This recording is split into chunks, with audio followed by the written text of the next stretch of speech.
everybody, for this project we are going to be inspired by Jasper Johns and his number paintings. So what we're going to do is the same thing that he did when he made these paintings.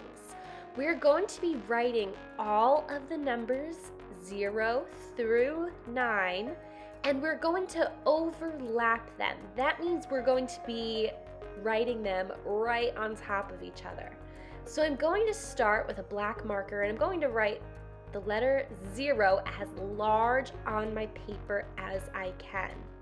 And then notice how I drew the number 1 also as big as that 0. This number 2 is going to be also just as big as the number 1.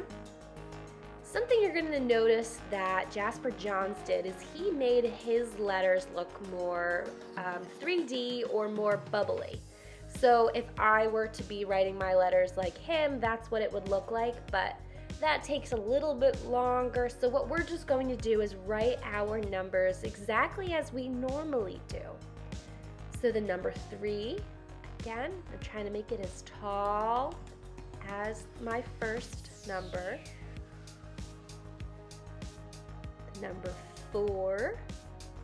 Now this is where it's going to start getting really confusing because now I have so many lines overlapping each other. So I need to keep focusing on which number I have to do next. Pretty soon, this is not going to look anything like numbers. You would have to look really hard in order to see these numbers. Number 6. Only a few more. 7. This is really starting to look crazy. 2 more.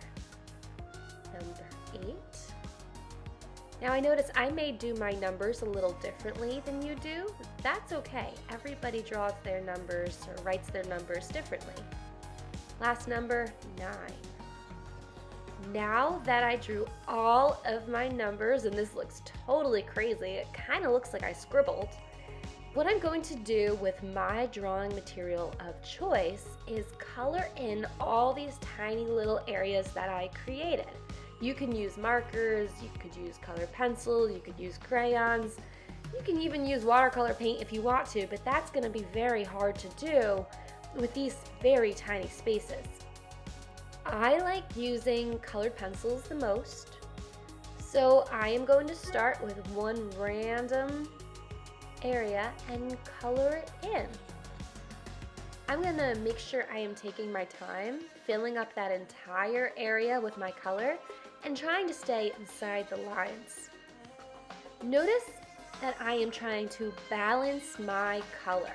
That means I'm trying to spread out this purple color as much as I can, so I have some near the top, some near the bottom, some in the middle, some towards the edges. I'm really trying to spread out this color. When I feel like I have filled up a good amount of purple sections, I could then move on to another color and do the same thing. I am going to speed it up in just a moment so you can see my number drawing happen pretty quickly. So here with my next color, you can see I'm again balancing out the color on the page.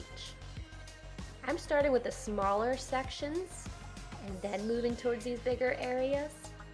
You can do it whichever way you want. You just want to take your time. Pretty soon, this is going to start looking kind of cool.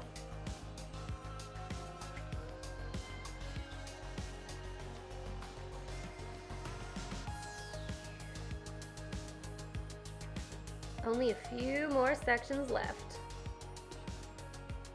You can see something that I have tried to do was not have the same color touch the same exact color in a different area.